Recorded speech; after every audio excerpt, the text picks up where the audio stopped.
ตอนนี้เราอยู่กันที่ Stay with ค่อยๆรัก EP 0นะครับวันนี้เราจะมาต่อสู้กันอุ๊ย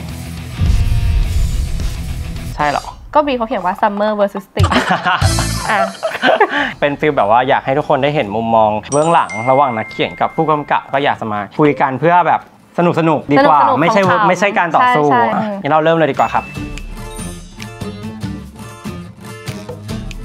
ช่วงที่โควิดใหม่ๆเลยแล้วเราเพิ่งลาออกจากงานประจำมาแล้วเราก็รู้สึกว่ามันมีหลายๆอย่างที่เกิดขึ้นอ่ะกับชีวิตของเราในตอนนั้นที่เรารู้สึกว่าแบบมันน่าจะเป็นแมททีเรียลที่ดีแล้วก็น่าสนุกได้แล้วก็เป็นคนชอบเขียนจากประสบการณ์อยู่แล้วด้วยเพราะว่ารู้สึกว่ามันจะรีเลทได้มากกว่าทั้งกับตัวเราเองที่รีเลทกับเนื้อเรื่องหรือเนื้อเรื่องที่มันรีเลทกับคนอื่นๆได้อะไรเงี้ยอันนี้คือก็จะเป็นจุดเริ่มต้นเลยแล้วหลังจากนั้นอ่ะดีเทลอื่นๆมันก็ประกอบตามมาจุดเริ่มต้นของการทำซีรีส์เรื่องนี้จะบอกว่ามันเป็นอะไรที่จริงๆมันเป็นเล็กๆน้อยๆ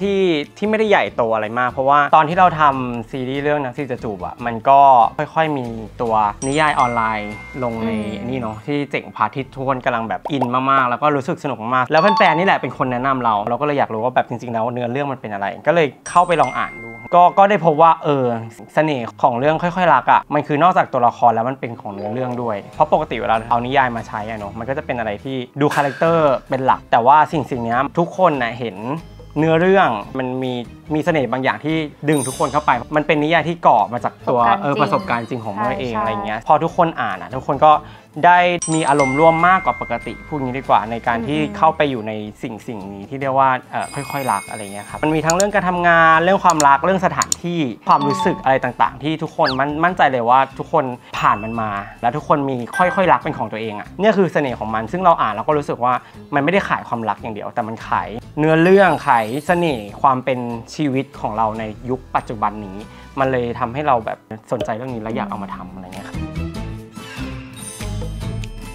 บหลักๆก็เป็นเหมือนวิธีการทำงานแล้วก็เหมือนอินสปิเรชันที่มาจากแบรนด์ลูกค้าที่เราร่วมงานด้วยอะไรอย่างเงี้ยคือพอเรามีแบบเหมือนพอเราอยู่เอเจนซี่อะเสน่ห์ของมันคือการที่เราไม่ต้องแบบสติ๊กอยู่กับแบรนด์เดียววันหนึ่งเราทำให้แบรนด์รถยนต์อีกวันหนึ่งเราขายอาหารอีกวันหนึ่งเครื่องสำอางอะไรอย่างเงี้ยแล้วความหลากหลายพวกนี้มันเลยทำให้เราอะได้มีความรู้ที่มันเหมือนรอบด้านพอมันหลากหลายปุ๊บเรามีตัวเลือกแล้วมันเลยเป็นการความสนุกในการที่เราหยิบสิ่งรอบๆตัวมาประกอบขึ้นมาเป็นเรื่องราวคือเราอ่านเล่มแรกของมันคือสิ่งที่เราเคยโดนมาหมดแล้วขณะทีมเขียนบทที่คุยกับเราอ่ะเขาไม่เคยทำเอเจนซี่หรือมาร์เก็ตติ้งอะไรพวกนี้มาเขาก็จะต้องถามเราว่าแบบว่าอย่างยังไงดีพี่มันเป็นอย่างนี้ไหมแล้วเอเจนซี่บางทีงานมันแยกกับมาร์เก็ตติ้งยังไงมันคือสิ่งเดียวกันหรือเปล่าเราช่วยเขาได้แล้วก็เป็นส่วนผสมที่กว่าจะได้เป็น1ชิ้นงานมันผ่านอะไรบ้างแล้วมันมีทีมอะไรบ้างซึ่งสิ่งนี้แหละเราจะใส่ลงไปในค่อยๆรักให้ทุกคนได้เห็นกันว่าหลังบ้านกว่าจะได้เป็นโลกออนไลน์ที่เราได้เห็นกันทุกวันนี้มันคือความยุ่งยากแค่ไหนแล้วผ่านอะไรกันมาบ้างเราอยากจะนำเสนอลงไปในซีรีส์เรื่องนี้ครับ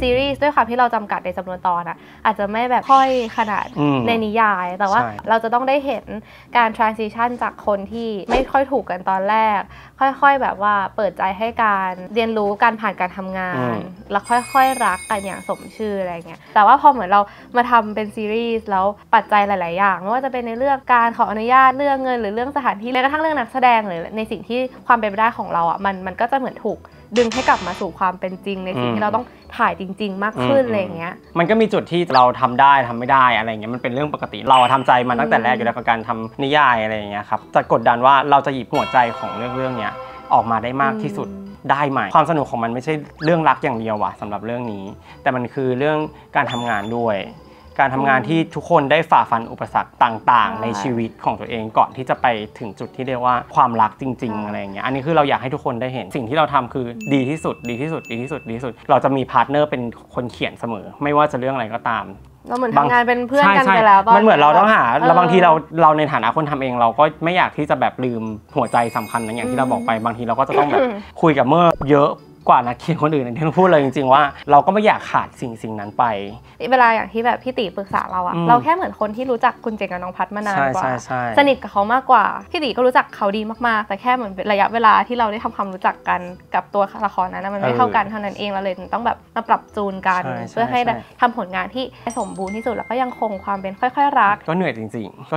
ๆตัวพุทธสำคัญมากๆเป็นตัวละครที่สำคัญถึงขนาดที่ถ้าไม่มีเขาเนี่ยเรายังคิดเลยว่าตัวละครเจ๋งพัดอาจจะไม่ได้คู่กันหรือเปล่า เรารู้สึกว่าเลิฟไลน์มันจะแข็งแรงมากตัวนี้เลยต้องเกิดขึ้นคือจริงๆอ่ะพี่พุทธเขาก็จะเป็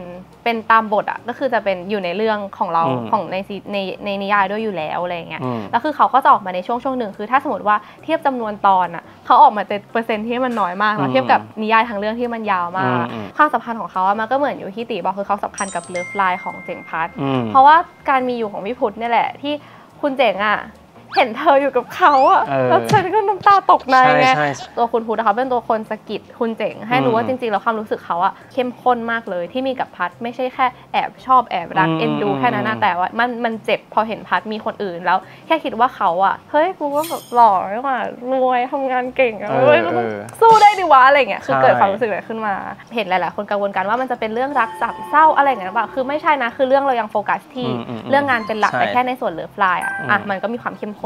มากขึ้นในเมื่อมันเป็นซีรีส์แล้วพอเรากำลังพูดถึงเรื่องโรแมนติกอ่ะการที่จะไม่หยิบมันก็เท่ากับว่ามันหยิบมันจะหยิบผิดอ่ะเข้าใจปะแล้วย่าพัดนั้นก็ต้องมีแบบซีนไม่รู้ใจตัวเองเนี่ยคือถ้าไม่มีพี่พุทธอาจจะไม่รู้เลยทั้งว่าลึกๆอ่ะเราไม่ได้ชอบคนนี้นี่ว่าแต่ว่ามันเพราะอะไรคำว่าสำคัญกับเรื่องเนี้ยมันต้องเป็นอัพภูมิพัฒน์ที่จะเข้ามาทำให้เรื่องนี้มันแข็งแรงมากขึ้นมากกว่าอันนี้เราอยากให้ทุกคนแบบลองดูในซีรีส์กันครับ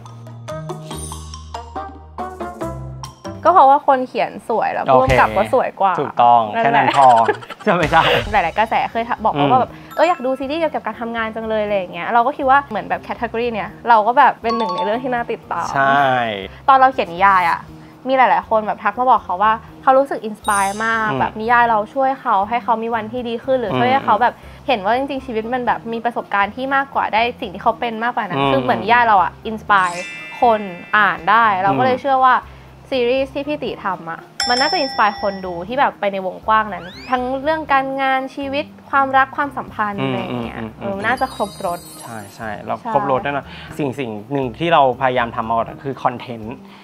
ต์ที่เราพยายามแตกต่างพยายามแบบก้าวไปข้างหน้าอยู่เสมอค่อยๆรักคือเรื่องนั้นที่เราเห็นแล้วเราก็เลยอยากหยิบขึ้นมาทำเพราะว่าเรารู้สึกว่าสิ่งนี้มันทำให้เราเดินหน้าที่ก็ก้าวขั้นไปอีกหนึ่งอย่างเหมือนกันของในแบบเบสออนนิยายส่วนของเราในฐานะซีรีส์เราก็อยากที่จะก้าวไปพร้อมกับสิ่งนี้เพราะว่าเรารู้สึกว่าตัวนิยายทำไว้ดีตั้งใจทำกับมันมากๆในทุกกระบวนการถามว่ากดดันก็กดดันมากๆอะไรเงี้ยในทุกที่เวลาเราอ่านฟีดแบ็กอะไรต่างๆมันก็เป็นทั้งแง่บวกและแง่ลบอะไรอย่างเงี้ยซึ่งเราก็แฮปปี้กับทุกอันในสิ่งที่ทุกคนเขียนมานะมันไม่ใช่ว่าเราแบบว่าเฮ้ยแย่หรืออะไรเงี้ยเราก็รู้สึกว่าคนที่ทำงานด้วยกันหรือเขียนนิยายหรือทำซีรีส์ก็อยากจะแบบค่อยๆเรียนรู้ไปกับนี่เพราะว่าตอนที่เราเขียนเราก็มีคนอ่านคอยเหมือนแบบคอมเมนต์ว่าเราควรจะแบบบางอย่างเราก็ปรับไปแล้วเราก็ดีขึ้นเรารู้สึกว่าถ้าคนดูสามารถแบบให้ตรงนั้นกับเราได้ในทั้งเรื่องนี้และในอนาคตเราก็จะแบบค่อยๆพัฒนาแล้วก็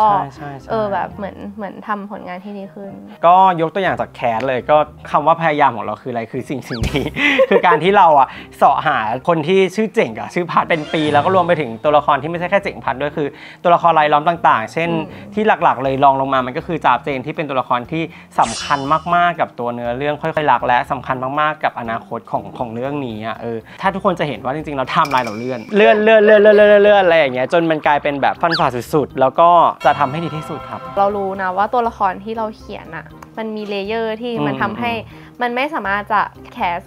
ได้ง่ายขนาดนั้นคืออย่างบางคนลุคเขาอาจจะได้อะไรเงี้ยแต่ถ้าอินเนอร์เขาไม่สื่อในตัวละครออกมาหรือท่าทางหรือมาตรหรือต่างๆอะไรเงี้ยเป็นเรื่องที่พี่ติเขาก็ไม่ปล่อยเหมือนกันหรือแม้กระทั่งเรื่องน้ำเสียงวิธีการพูดคือเราจะไม่พยายามฝืนคนหนึ่งให้มันเล่นเป็นแบบอีกบทหนึ่งมากไปทั้งแม้ว่าเขาจะแบบภายนอกดูเหมาะแค่ไหนแต่ว่าเหมือนพี่ติเขาพยายามหาตัวละครที่แบบรอบด้า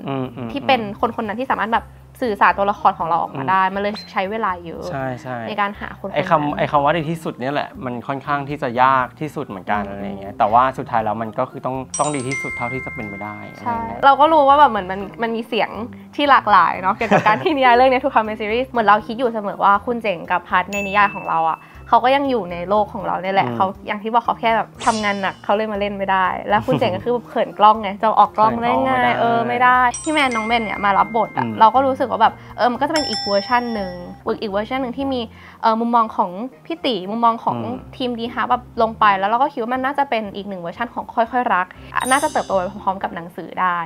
ค่ะก็อยากจะฝากถ้าใครสนใจอยากดูก็แวะมาดูได้นะคะก็ฝากซีรีส์เรื่องนี้ด้วยครับมีความกดดันในแบบที่เรา เคยเจอมาโดยตลอดแต่ว่าสิ่งหนึ่งที่เราคุยกับทุกคนอยู่ตลอดคือการที่ให้มันออกมาดีที่สุดนั่นแหละอันนี้คือสิ่งที่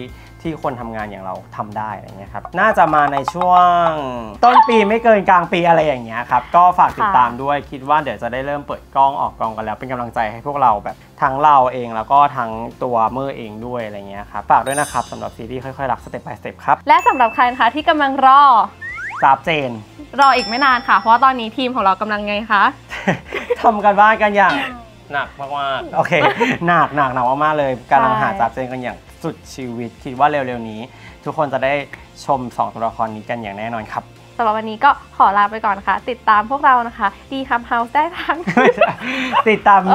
รายการ Stay with ค่อยๆรักได้ EP ต่อๆไปแน่นอนครับเจอกันโอเคค่ะบ๊ายบาย